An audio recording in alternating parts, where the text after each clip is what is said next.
Assalamualaikum warahmatullahi wabarakatuh. Kami dari kelompok 2, kami di sini akan membahas perkembangan dakwah Islam di Indonesia. Kelompok 2 terdiri dari yang pertama, Alia Setiaparamita absen 6, yang kedua, Amanda Nur absen 7, yang ketiga, Amelia Tri absen 8, dan yang terakhir Andika Rizky absen 9. 1. Sumatera. Yang pertama kita bahas yaitu perkembangan Islam di Sumatera. Islam masuk ke Sumatera pada abad ke-7 Masehi, yang pada waktu itu di Sumatera telah berdiri Kerajaan Buddha di Sriwijaya tahun 683 sampai 1030 Masehi, yang menjadikan Islam masuk ke daerah itu sedikit mengalami kesulitan. Dan pada waktu itu, Kerajaan Sriwijaya mendapat serbuan dari India.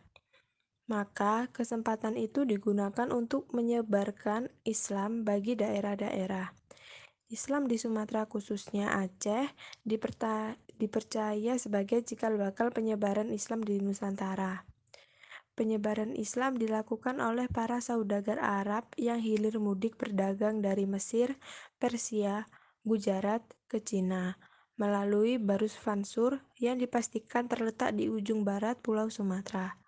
Para pembawa Islam datang langsung dari semenanjung Arabia yang merupakan utusan resmi khalifah atau para pedagang profesional Islam yang memang telah memiliki hubungan perdagangan dengan Aceh sebagai daerah persinggahan dalam perjalanan menuju Cina. Hubungan yang sudah terbina sejak lama yang melahirkan asimilasi keturunan Arab Aceh di sekitar pesisir ujung Pulau Sumatera telah memudahkan penyiaran Islam. Islam telah berkembang di Aceh sejak abad 7. Keberadaan dibawa oleh para saudagar Islam Arab dan bukan merupakan misi khusus penyebaran agama. Selain dari perdagangan masuknya Islam ke Sumatera, juga dipengaruhi oleh kerajaan-kerajaan yang ada di Sumatera dan dakwah dari wali-wali atau ulama yang ada pada saat itu.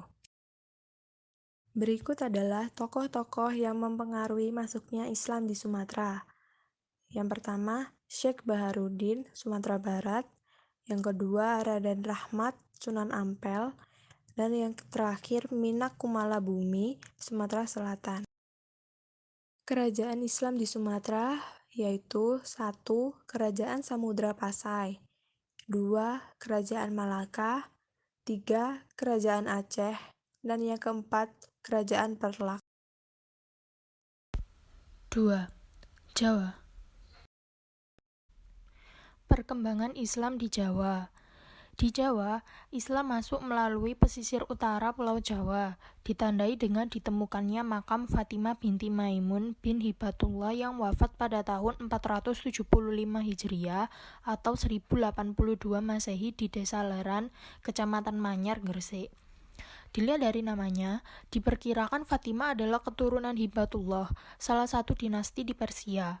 Di samping itu, di Gresik juga ditemukan makam Maulana Malik Ibrahim dari Kasyan, suatu tempat di Persia, yang meninggal pada tahun 822 Hijriah atau 1419 Masehi. Agak ke pedalaman, di Mojokerto juga ditemukan ratusan kubur Islam kuno. Makam tertua berangkat tahun 1374 Masehi. Diperkirakan makam-makam ini ialah makam keluarga Istana Majapahit. Di Pulau Jawa, penyebaran agama Islam dilakukan oleh Wali Songo, yaitu 9 wali. Wali ialah orang yang sudah mencapai tingkatan tertentu dalam mendekatkan diri kepada Allah. Para wali ini dekat dengan kalangan istana. Mereka orang yang memberikan pengesahan atas sah tidaknya seseorang naik tahta. Mereka juga adalah penasihat sultan. Karena dekat dengan kalangan istana, mereka kemudian diberi gelar sunan atau susuhunan, yaitu yang dijunjung tinggi. Ini merupakan gambar dari Wali Songo. Kesembilan wali tersebut adalah sebagai berikut. 1. Sunan Gresik atau Maulana Malik Ibrahim. Inilah wali yang pertama datang ke Jawa pada abad ke-13 dan menyiarkan Islam di sekitar Gresik. Dimakamkan di Gresik, Jawa Timur. 2. Sunan Ampel atau Raden Rahmat, menyiarkan Islam di Ampel, Surabaya, Jawa Timur. Beliau merupakan perancang pembangunan Masjid Demak.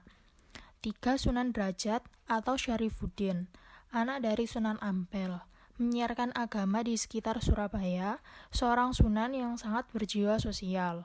4. Sunan Bonang atau Makdum Ibrahim, anak dari Sunan Ampel, menyiarkan Islam di Tuban, Lasem, dan Rembang.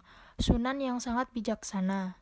5. Sunan Kudus atau Jafar Shodiq, menyiarkan Islam di Kudus, Jawa Tengah, seorang ahli seni bangunan. Hasilnya ialah masjid dan menara Kudus. Selanjutnya yang keenam, Sunan Kalijaga atau Raden Mas Said atau Joko Said, murid Sunan Bonang, menyiarkan Islam di Jawa Tengah, seorang pemimpin, pujangga, dan filosof, menyiarkan agama dengan cara menyesuaikan lingkungan setempat. 7. Sunan Giri atau Raden Paku, menyiarkan Islam di Jawa dan luar Jawa, yaitu Madura, Bawean, Nusa Tenggara, dan Maluku, menyiarkan agama dengan metode bermain. 8. Sunan Muria atau Raden Umar Said, menyiarkan Islam di lereng Gunung Muria terletak antara Jepara dan Kudus, Jawa Tengah, sangat dekat dengan rakyat jelata. 9. Sunan Gunung Jati atau Syarif Hidayatullah, menyiarkan Islam di Banten, Sunda Kelapa, dan Cirebon, seorang pemimpin berjiwa besar.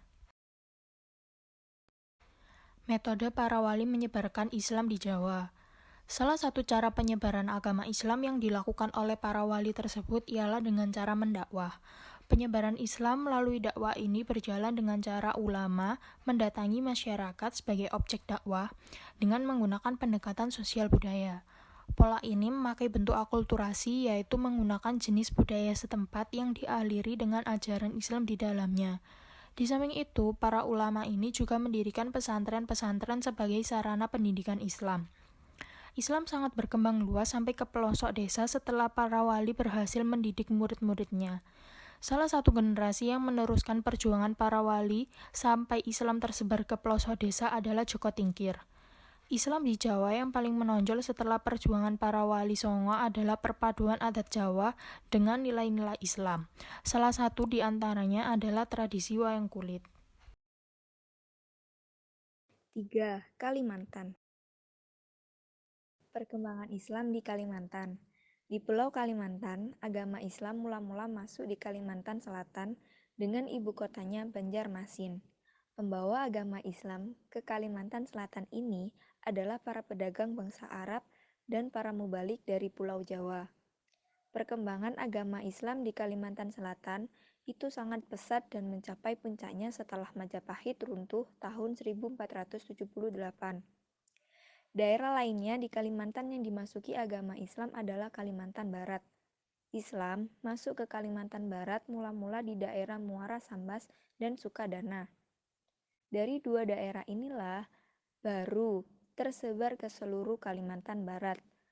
Pembawa agama Islam ke daerah Kalimantan Barat adalah para pedagang dari Johor, Malaysia, serta ulama dari Mubalik dari Palembang, Sumatera Selatan.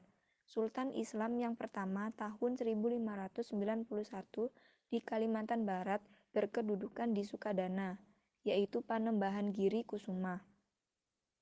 Penyebaran Islam di Kalimantan Timur, terutama di Kutai, dilakukan oleh Datuk Ri Bandang dan Tuan Tunggang melalui jalur perdagangan. Tokoh yang mempengaruhi masuknya Islam di Kalimantan adalah Datuk Ri Bandang dan Tuan Tunggang. 4. Maluku. Perkembangan Islam di Maluku.